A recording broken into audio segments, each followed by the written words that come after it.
Hello everyone, this is Rig. Welcome to the second part of my video on Mesopotamian civilization. This video is tailored according to the ICSE board syllabus of class 6. However, anyone interested to know about Mesopotamian civilization can go through this video.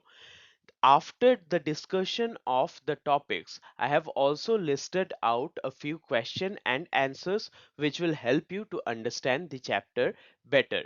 If you have not gone through the part 1 of this video, please go through it because without that you cannot understand this part properly. The link of the first part is given in the I button. So without doing any delay, let's begin. Carry a notebook with you so that you can note down the important points, and if you have any doubt you can post it in the comments. I will try my best to answer. So recap of the first part. The first part of my video is all about what is civilization and key characteristics features of Mesopotamian civilization. However, here is a summary of the first part. Definition of civilization. Civilization is an advanced state of human society with development in governance, culture, economy, and technology. So, what is civilization? The answer to that question is this, that civilization is a state of human society where everything is much more advanced. There is development in governance, there is development in culture of the people, the economy is thriving, and people have also made some kind of technological advancements. Geographical location. Mesopotamian civilization developed between the rivers Tigris and Euphrates in present day Iraq. So this term Mesopotamia basically means land between two rivers. Which are the two rivers? Tigris and Euphrates. River benefits. What are the benefits of rivers in making a civilization? Rivers provided fertile soil, water for irrigation, fish, and transportation, contributing to the rise of urban settlements. So, because of all these facilities provided by the river, it was possible for urban settlements to grow on the banks of it. Social structure. Mesopotamian society was divided into upper, which means rulers and priests, middle, which means farmers and artisans, and lower classes. Lower classes consisted of the slaves. Family and education. The society was basically patriarchal, meant male dominated society. Boys were educated in reading and arithmetic. Unfortunately, girls were taught only music and dance. Town planning. Cities were divided into sacred area, which is called a ziggurat. Walled city was there, means city was surrounded by wall for defensive purposes, and there was an outer town. The outer town consisted of the farmlands. All the houses were made up of mud brick or sun-dried brick, and there was central courtyard in each house. Occupations. People were engaged in agriculture. Animal domestication was very much prevalent.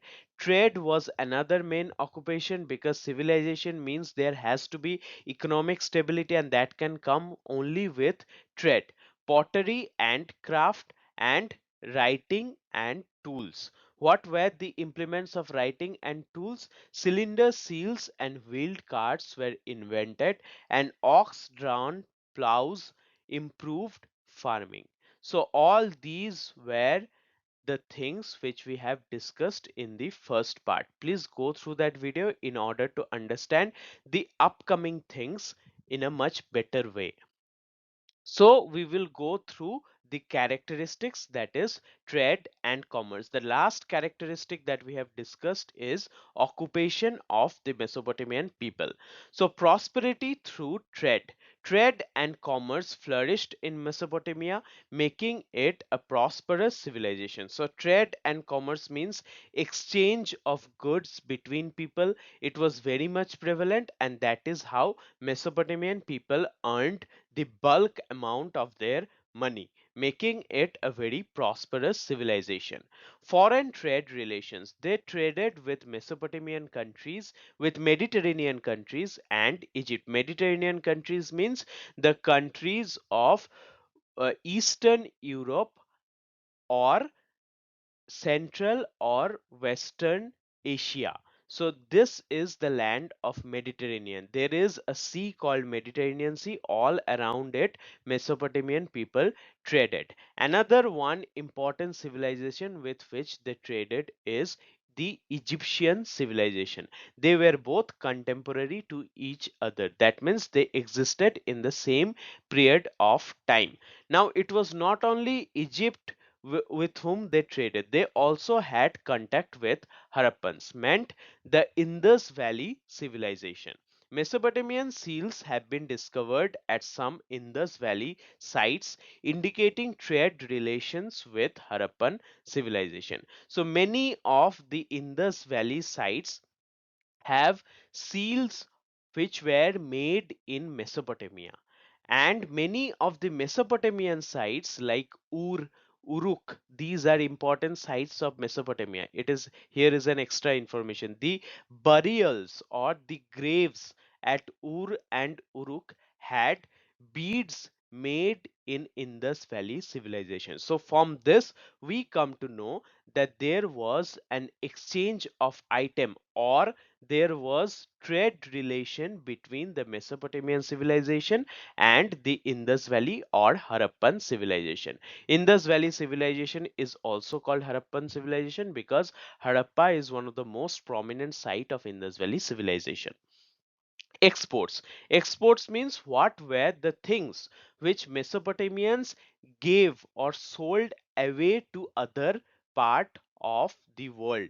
Their main export included food grains and finished products. So they supplied food grains as a commodity of business and also finished products. There are two kinds of things available in human culture. One is raw material, other is finished product. So finished products were supplied from Mesopotamia to other countries.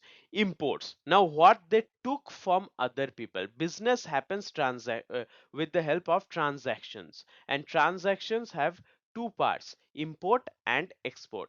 Import means which is coming into your country, and export means which is going away from your country. So what are the things they imported? They imported stone, they imported timber. Timber was very much essential because wood was one of the most essential things for survival. And also they imported metal ores from where they extracted the metal to make different items. Business records.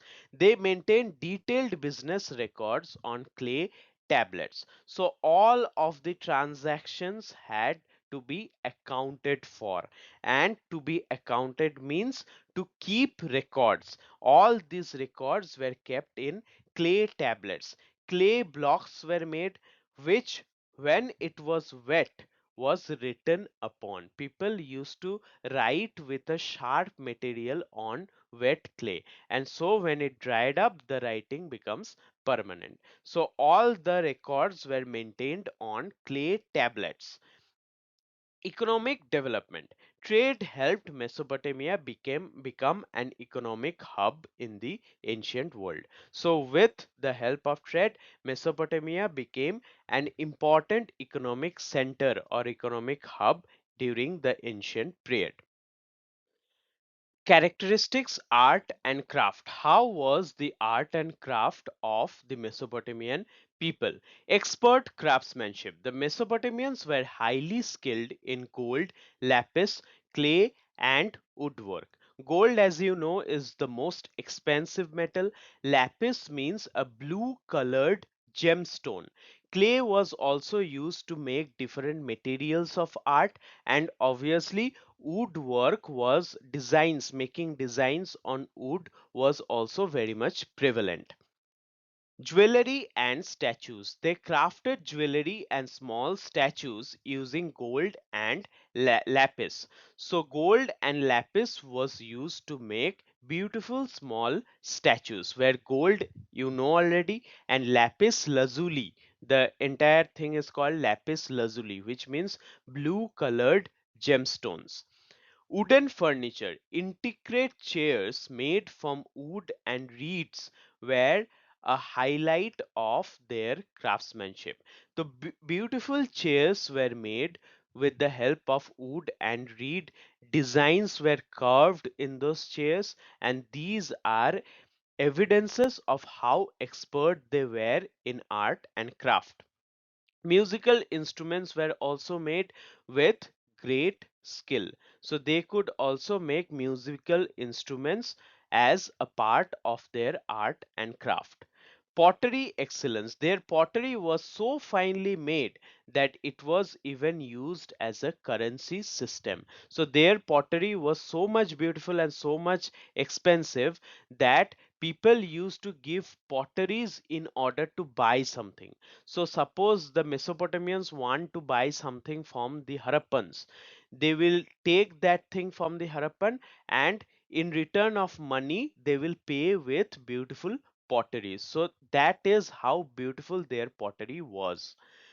Mosaics and artifacts. Archaeologists have found partial remains of mosaics featuring people, animals, and geometric patterns. Mosaics means making a design with the help of stones in walls or in floors.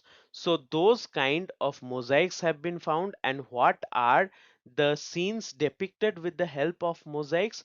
People are depicted, animals are depicted, also different kinds of geometric patterns are found. However, most of the mosaics have been destroyed. Archaeologists have found only partial remains. Art as a trade. Art objects were traded, showing the economic value of their craftsmanship. So art objects were so much valuable and so much beautiful that they were treated as currencies. People used to sell art objects and used to gain things on the opposite way. Architecture and technology. How was their architecture and how technologically developed were the Mesopotamians?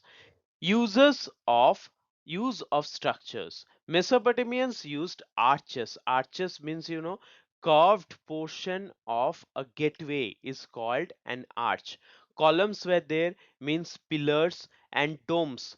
Domes are hemispherical coverings on top of buildings. So these were important features of Mesopotamian constructions. Ziggurats. They were multi-storied temple towers made of sun-baked bricks and decorated with tiles, precious stones, and marbles. So ziggurats were towers which had different stories or layers. And with what was a ziggurat made? It was made using sun-baked bricks. Means those bricks were not fired. They were clay blocks which were dried in sun, and they were decorated with tiles, precious stones, and sometimes marbles. So that is how elegant and grand ziggurats looked. If question comes what are ziggurats, this will be your answer. Hanging gardens built in place of Nebuchadnezzar II. Built in the palace of Nebuchadnezzar II, the Hanging Gardens of Babylon were among the seven wonders of the ancient world. So, this is a wonder of the ancient world. It was on the palace of the great king Nebuchadnezzar II, and it had garden. It was a building which was filled with garden. Hanging garden does not mean that gardens used to hang with something on the air. It merely meant balconies where trees were planted. Engineering marvel. The gardens had terraces. Terraces means layers of roofs with tunnel and pulley system that lifted water from the ground to the top. So pulleys, in wells you bring the water up with the help of pulleys. So those kind of system existed to give water to the topmost layer of hanging garden. That shows how technologically advanced the Mesopotamians were. Urban development. They built large cities, canals, and reservoirs. So they did not only make stuffs like hanging garden and decorative buildings like ziggurats, they also made essential things like canals and reservoirs, which were very much used to sustain a large city. Technological skills. The discovery of metal objects, statues, and ornaments shows their advanced technical knowledge. So, from the discovery of metal objects, different highly decorated statues, and also jewelries, we get to understand how technologically advanced the Mesopotamians were. The last and the most important characteristic of Mesopotamian civilization is their religious belief system. Now, for any civilization to thrive, they would have to place their belief on some kind of supernatural identity.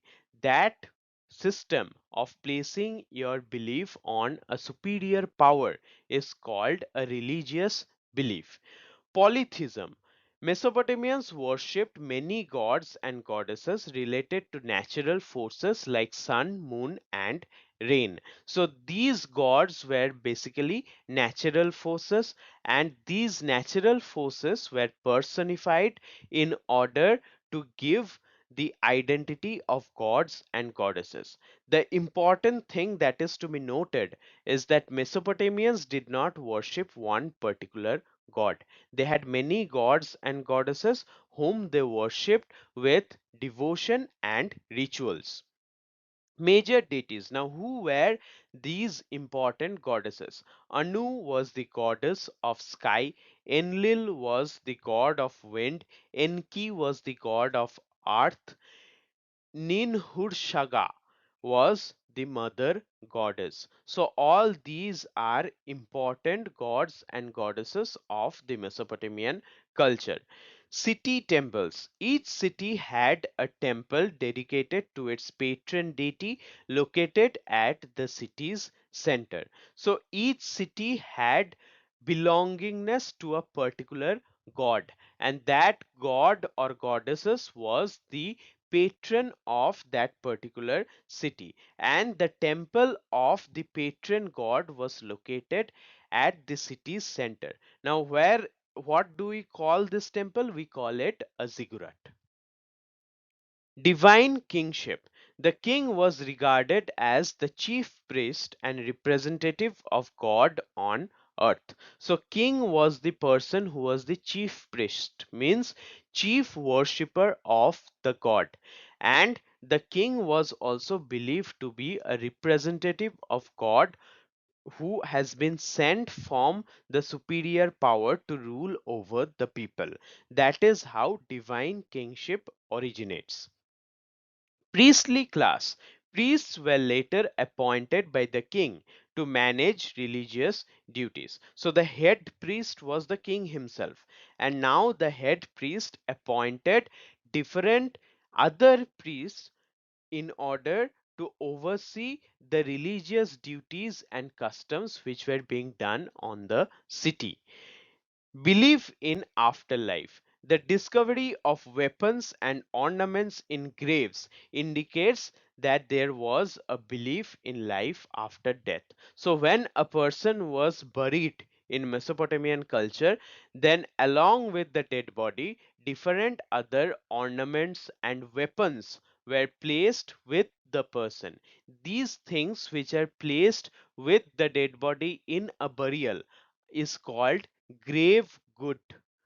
Goods means things. So grave goods are indicators of the fact that people believed after a person dies, that person must go to some place where he will need all these things. So that is how the belief in life after death comes, which is also called belief in afterlife. Now we will go through the contribution of the Mesopotamian civilization, beginning with script. The Mesopotamians were the first people to invent the system of writing. As we understand today, that writing is one of the major milestone of evolution in human history. So that all began in Mesopotamia. They were the first people to invent the system of writing. So that is how it is the greatest achievement of the Mesopotamian civilization. Their script was called the cuneiform script.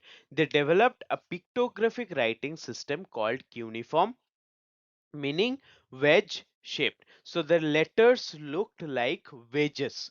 Therefore, it is called wedge shaped writing, or in local language, cuneiform writing. So they developed this writing style from the system of deriving some words from or deriving some letters from pictures. Suppose a person is eating. So if you draw that picture, then if you simplify the picture with lines, and now that lined picture can be taken as an alphabet. That is how pictographic writing develops. Direction of writing. They wrote from right to left. The most of the scripts in the modern day world are from left to right. However, the Mesopotamians, because of some reason, decided to write from right to left. Clay tablets. As we have seen while discussing trade and commerce, that Mesopotamians kept records on wet clay tablets. How did they do that? They wrote on wet clay tablets using a stylus made from reed bone or metal. Stylus means a sharp object, much like a pen or a pencil. So the end will be very much pointy. With that, they used to write on wet clay, and when the clay used to dry up, that time the writing became permanent. So that is how clay tablets were used for cuneiform script writing. Pictograms, symbols on tablets represented objects or ideas. So different symbols, like just like in today's world we have emojis which project different kinds of emotions, and those are pictures. So similarly, Mesopotamians also had some kind of picture system which represented ideas or which gave resemblance to certain type of objects. Scribes are the people whose only job was to write. So specialized individuals called scribes wrote and maintained records. So scribes were specialized individuals whose only job was to write and maintain records. Uses of writing. Cuneiform was used for business records, daily transactions, royal inscriptions, and documents. So what was cuneiform used for? Just like we use writing for different purposes, cuneiform script was also used for different purposes, like daily transactions, royal inscriptions, and also for simple documents. Now, how were the Mesopotamians on the field of science? Technical knowledge. They had high advanced technical knowledge for building canals, dikes, and reservoirs. So they could build these magnificent structures called canals, dikes, and reservoirs. From these things, we know that they had high degree of technical knowledge. Mathematics. Mesopotamians were brilliant mathematicians who used a system based on tens and sixties. To understand the difference of system on tens and sixties, you will have to see the example of suppose you say our normal number system. Our normal number system is based on tens, means 10, 100, 1000, 10,000, 1 lakh, 10 lakh, 1 crore, 10 crore, like that. So it is based on tens. However, if you see degrees in protractor while measuring angles, if you see degrees, then the base is 60.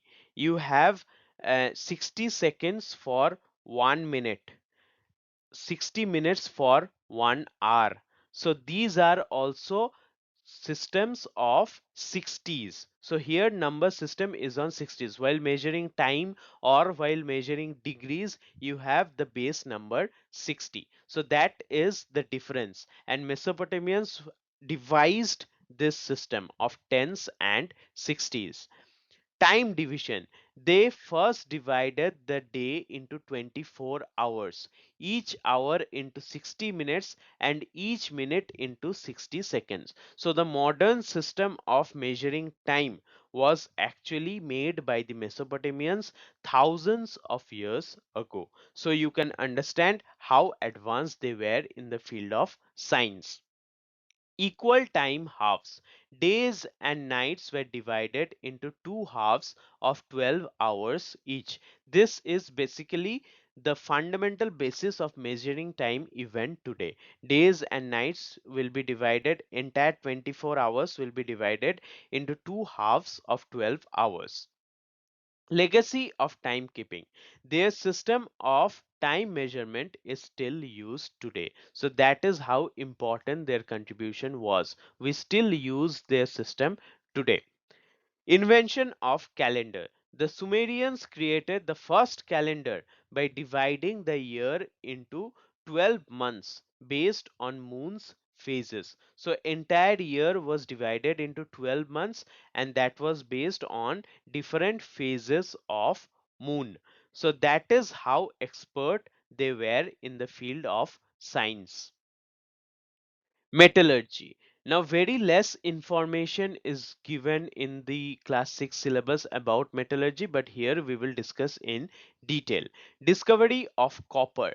The Mesopotamians were among the first to discover and use copper for tools and weapons. So copper is one of the most commonly used metal of our time, and it all started when Mesopotamians discovered bauxite ores. So copper was used for making of tools and weapons. Invention of bronze. Bronze is an alloy, it is not a metal. They advanced metalwork by mixing tin with copper to create bronze, a stronger and more durable metal.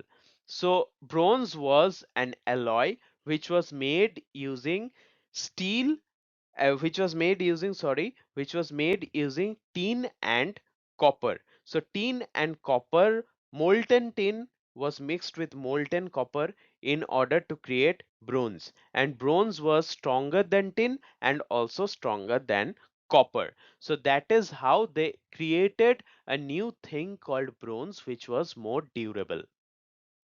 Start of Bronze Age. This innovation marked the beginning of Bronze Age in Mesopotamia in around 3300 BC. So with the making of bronze, there started Bronze Age. Bronze Age means all of the metal works were done at that time with the help of bronze only, and it started around 3300 BC.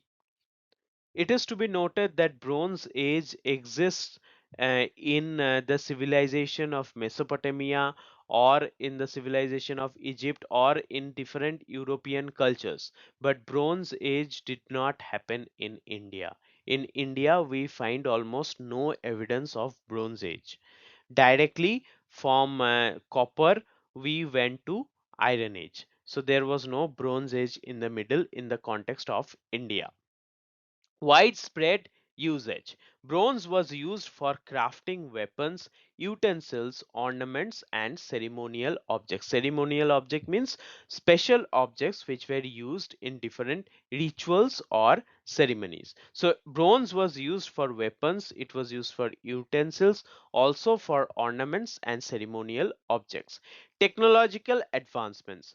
This metallurgical progress contributed significantly to military, trade, and daily life. So with the introduction of bronze, it began to be used in military also, in trade also, and daily life of the Mesopotamians. Archaeological findings. Excavations have revealed bronze tools and weapons across ancient Mesopotamian cities. So different bronze objects have been found when excavated in different cities. Code of Hammurabi. Now, this is one of the most interesting fact of Mesopotamian civilization. That is Code of Hammurabi. What is it? Hammurabi's role. Hammurabi was one of the greatest kings of Babylon and a pioneer of early legal system. So Hammurabi was a great king who ruled from the city of Babylonia, and he introduced the first laws to this world, the rules which people should follow, that is legal system. Comprehensive laws. He compiled a code of law that addressed every aspect of human life, ensuring justice and order. So these laws were not only laws of trade or laws of education or laws of society, it was law for everything. Every aspect of human life had to be done by being in a set of rule, and that is how the laws were comprehensive, means it covered each and every detail of human life. Oldest legal code, the Code of Hammurabi, written on a stone slab, is one of the oldest known law code in the world. It is one of the oldest law system the world has ever seen. Protection of citizens. These laws protected the poor, the weak, women, children, and slaves. So these laws gave certain facilities to the lower class of people, which helped them to live properly. And who were the lower class of people? The poor, the weak people. Women were also very much neglected. However, women also were given certain facilities in these laws. Children and slaves also had to follow all these laws, and thus they were protected. All the citizens were protected. Punishment systems.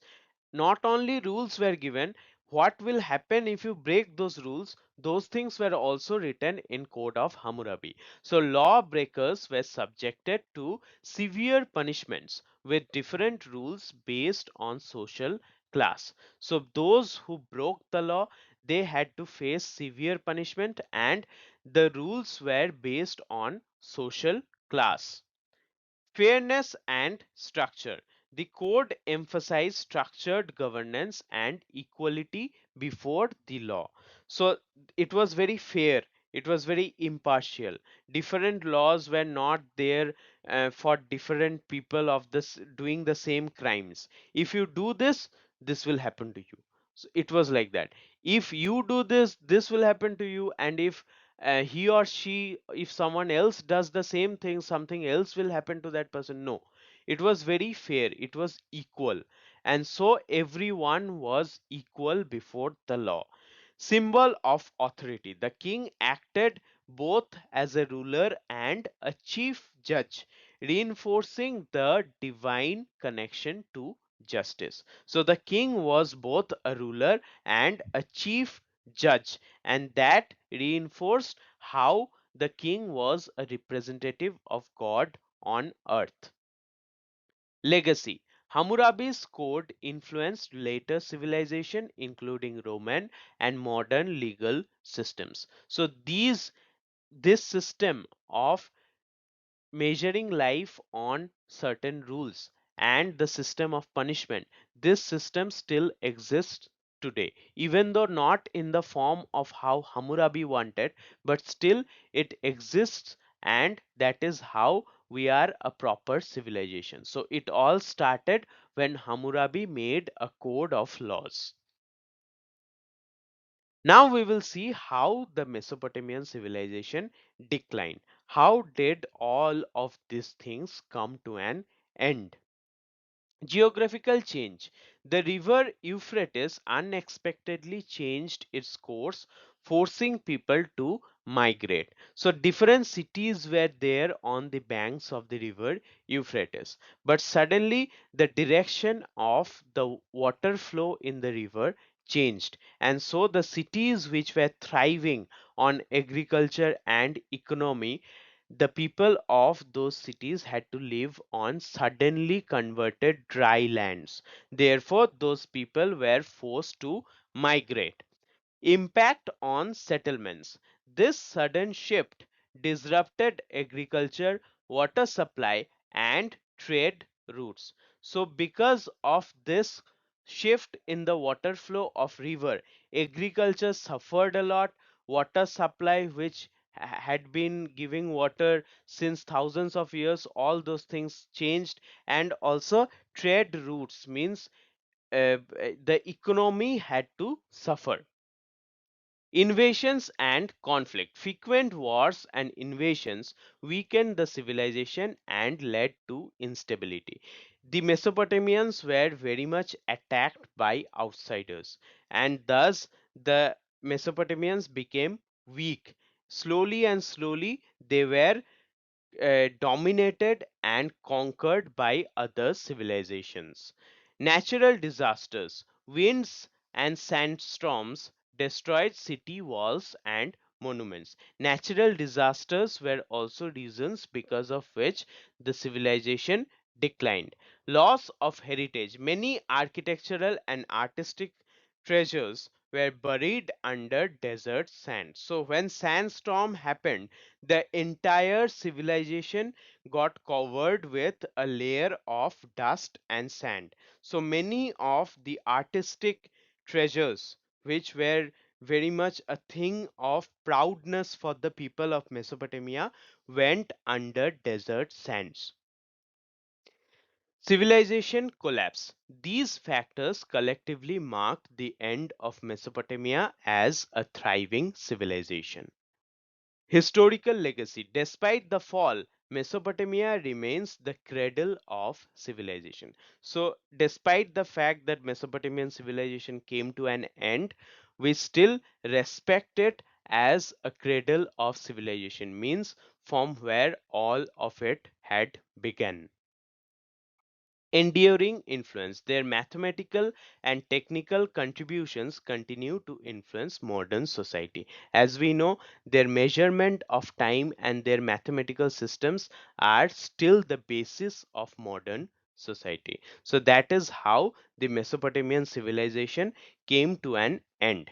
Now, we will go through the different questions and answers which will help you to understand this chapter better. So please listen to it till the end. How do we know that the Mesopotamians had trade links with the people of the Indus Valley?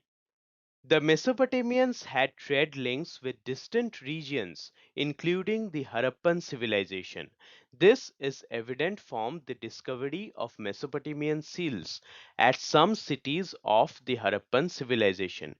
These archaeological findings clearly indicate that the Mesopotamians traded with the people of the Indus Valley, showcasing long distance commercial and cultural exchange.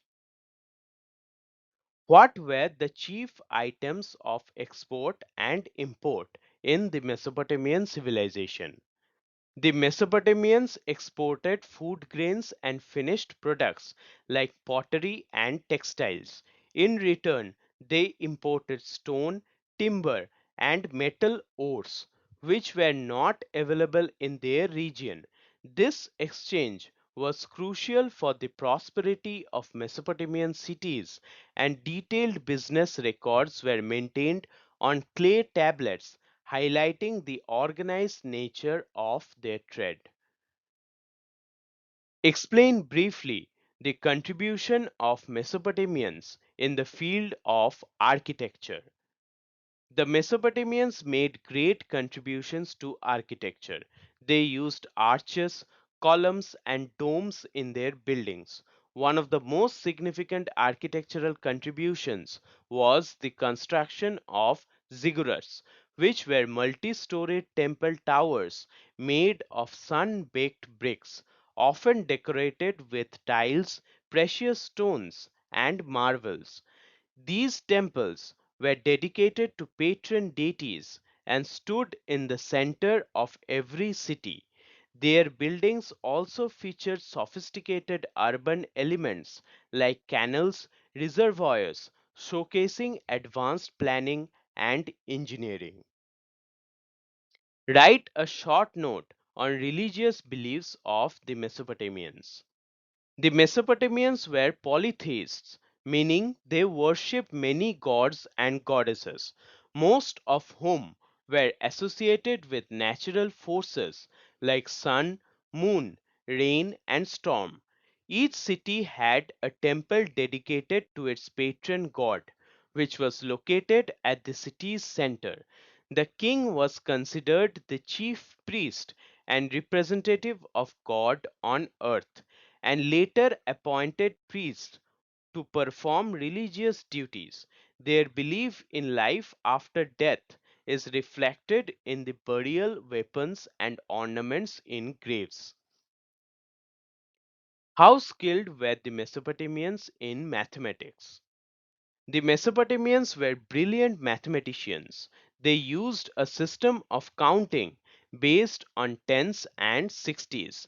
It was they who first divided the day into 24 hours, an hour into 60 minutes, and a minute into 60 seconds.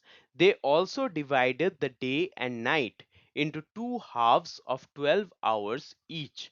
This system of timekeeping developed by them is still in use today, showcasing their remarkable skill in mathematical concepts and measurement. Explain. Hanging Gardens of Babylon. The Hanging Gardens of Babylon were a marvel of ancient Mesopotamian architecture, built in the palace of Nebuchadnezzar II. It was considered one of the seven wonders of the ancient world. The gardens were made on a number of terraces and had a special tunnel and pulley system to lift water from the ground to the top, enabling irrigation and greenery at great heights. It demonstrated the Mesopotamians' advanced engineering and love for beauty. Discuss any three major contributions of Mesopotamians. Firstly, the invention of cuneiform script was a major contribution. It was a pictographic writing system written from right to left on clay tablets using a stylus. Secondly, their development of mathematics and timekeeping led to the division of the day, which we still follow today. Thirdly, in metallurgy, they discovered copper and invented bronze by mixing it with tin, ushering in the Bronze Age and transforming tools, weapons, and trade across civilizations. What do you know about the Code of Hammurabi? The Code of Hammurabi was one of the oldest known codes of law in the world, compiled by Hammurabi, a great king of Babylon. It dealt with every aspect of human life and ensured that lawbreakers were punished severely. These laws were inscribed on a stone slab and emphasized fairness and justice. They protected the poor, weak, women, children, and slaves. The king also considered the chief judge, reinforcing his authority and role in maintaining law and order. What led to the decline of Mesopotamian civilization? The river Euphrates changed its course, forcing people to migrate and disrupting agriculture and settlements. Frequent wars and invasions weakened the civilization. Winds and sandstorms destroyed city walls and buried monuments and buildings. These natural and man made factors combined led to the gradual decline of the Mesopotamian civilization, although their contributions continued to influence later cultures. So that was all about the Mesopotamian civilization. Please go through both the videos, and if you have any doubts, post it in comments. I will be very much happy to answer. Thank you all for your love and support. Go through the question and answers. Hope this helps you in your exam. With your support, I hope to bring brighter contents in future. Thank you once again.